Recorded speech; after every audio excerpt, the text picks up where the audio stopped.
One of the easiest and quickest ways to create backgrounds is by combining 3D primitives. Primitives are simple 3D forms that can stand in place of more complex objects. For example, you can use a box to represent a bed or a plane to represent a wall. When you combine primitives, you can simplify and visualize your scene, which lets you experiment with different camera angles and object positions. You can see here an example of a simple bedroom and desk created only with primitives, which we'll build together at the end of this video. There are some handy features you can use with 3D primitives to easily set up your scene. The first one is snapping, which allows you to align 3D objects following their outer edges or center axis. Notice the orange lines aligning the 3D objects on this scene. That's caused by snapping. Snapping can be toggled on and off by tapping the Snap to 3D Models icon on the top right side of the movement manipulator. Another great feature is rotation, which lets you rotate the object in 5-degree increments, allowing precise changes in angle. Simply click and drag one of the curved lines to rotate a primitive.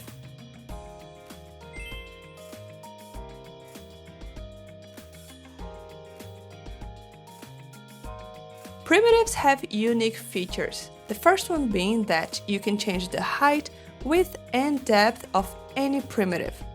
To alter the proportions of a primitive, you can use the manipulator that appears once you click a 3D object. Simply click and drag the blue, pink, and green square boxes to change an object's proportions. You can also go to Window, Tool Settings, Transform, Object Scale. When fixed ratio is toggled on, the object will scale without changing its proportions. If you wish to change its proportions, then toggle fixed ratio off. Then change the X, Y, and Z axis until you get your desired shape.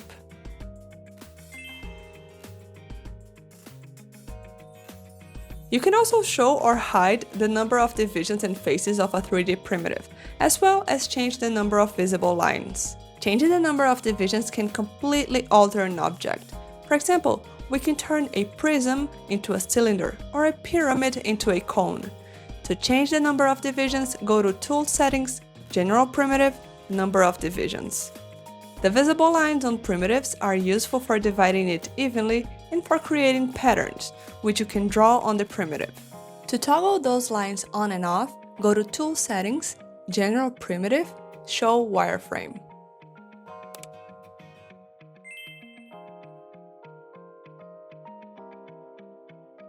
On top of that, color, texture, and opacity of a primitive can also be changed.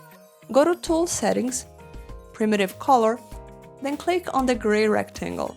A color pop-up will appear so you can choose any color you want for the primitive. You can also set a texture. Click on File to choose a file in your device, or Material to select a material inside your Clip Studio Paint interface. Another way you can add texture is by dragging and dropping it from the material palette directly onto the 3D object. When you go to Tool Settings, Primitive Color, Texture Settings, there are additional ways you can change the texture. You can set the texture styling to repeat or reverse. Use Scale Ratio to modify width and height. And don't forget to untoggle Keep Aspect Ratio if you want to change the ratio. You can also change the texture's position, width and height to fine-tune it even further. If you decide to remove the texture, just tap Delete. The Export button will export your 3D file in UV Map. When the Export UV Map dialog opens, you can decide on a name and a file type. Hit OK to save it to your files. Then, open the UV Map file. You can use it to edit the artwork on the layer texture. Save this file and upload it onto your primitive's texture. It will apply those changes to the primitive. The alpha setting adjusts how the texture and the object interact. When set to opaque, the object is opaque and the texture is laid on top of it. When it's set to remove with threshold, you can specify a threshold number. Anything above it will be opaque and anything below it will be transparent. When you set it to semi-transparent, you can change the opacity of the 3D primitive and the texture.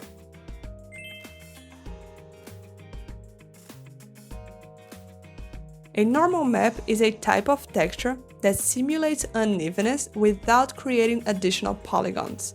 You can download a normal map from Clip Studio Assets or create your own. Let's see how to create normal maps now. Draw a pattern or take a photo, then convert the image to normal map by navigating to Filter, Effect, Normal Map. You can save this file on your device or register it as a material inside Clip Studio Paint by going to Edit, Register Material, Image. Once you have the normal map, go to Window, Advanced Tool Settings, Primitive, Normal Map, and select the file from your device or the materials palette.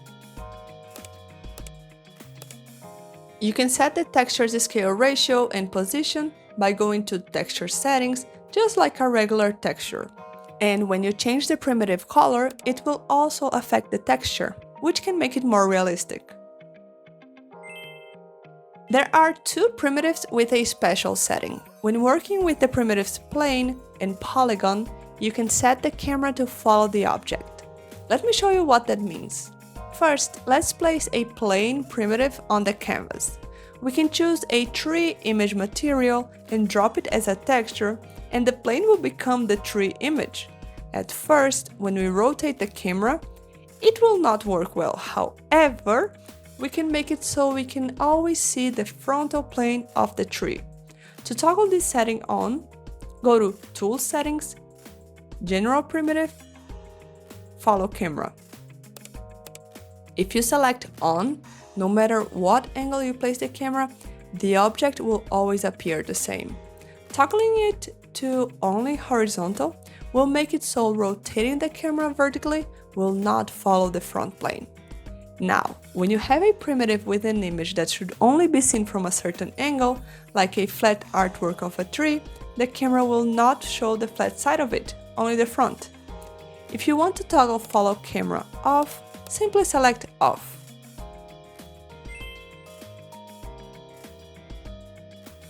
After you have modified a 3D primitive, you can save this material for later use by registering it inside Clip Studio.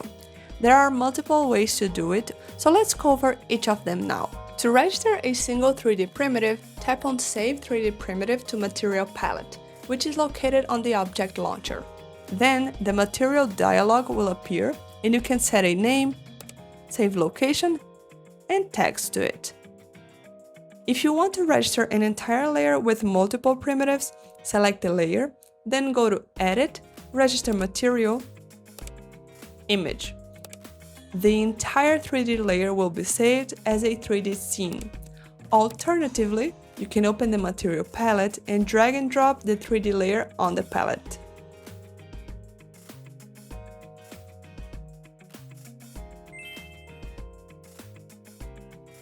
You can import registered 3D image materials directly onto existing 3D layers, speeding up your workflow.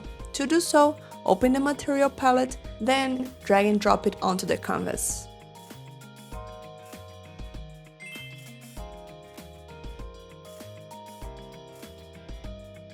We'll start importing a cube into the scene. Change its width and height so it becomes a rectangular box. This is the base of our bed. Duplicate this layer, move the box up, this is the mattress. Duplicate it again, make it smaller, and we have our pillow. Next, we'll make the desk. Again, we'll modify the proportions of a box, and now we have the top. Duplicate, rotate, and place it on both sides, and we have the footing. For the chair, we'll make the seat and the backrest with modified cubes. Then, we'll import a prism and increase divisions, so it becomes a cylinder. The base will be yet another modified cube. Lastly, we add a plane for the wall and another plane for the window. We change the window color so it's easy to see how different it is from the wall. We can color the entire scene by selecting each part and changing its color.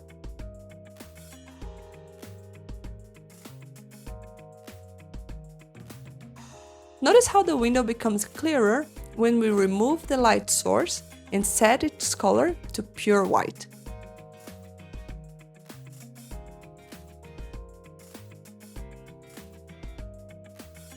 With this, our scene is complete. Lastly, let's cover panoramas, which are 360-degree images that can be set on a 3D layer. These are great for vivid and detailed environment scenes that will set the tone of your comic or illustration. Once a panorama is in place, you can rotate the camera, zoom in and out, and make the most out of the scene. To import panoramas into your canvas, open the material palette, select the panorama, and tap Paste Material or drag and drop it there. From there, click anywhere on the panorama and drag it to change the camera angle. If there is already a 3D layer in place, you can use the Tool Settings palette to set it up. Go to Tool Settings, Panorama, then choose File to select the file in your device, or Materials to select it from within the Material palette.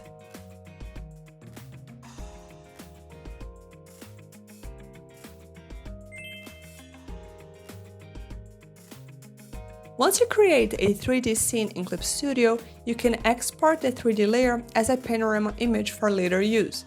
These scenes can be drawn onto and its colors can be altered, giving you freedom to customize it to your usage. To export it, go to Tool Settings, Export as Panorama Image, and you'll get a 360 panoramic image of the layer with all objects in it, including 3D figures. Empty areas will become transparent. Once you have exported as a panorama image, you can include it on a 3D scene by selecting a 3D layer and going to Tool Settings, Panorama, File. Select your newly created panorama file and it will be applied to your 3D layer.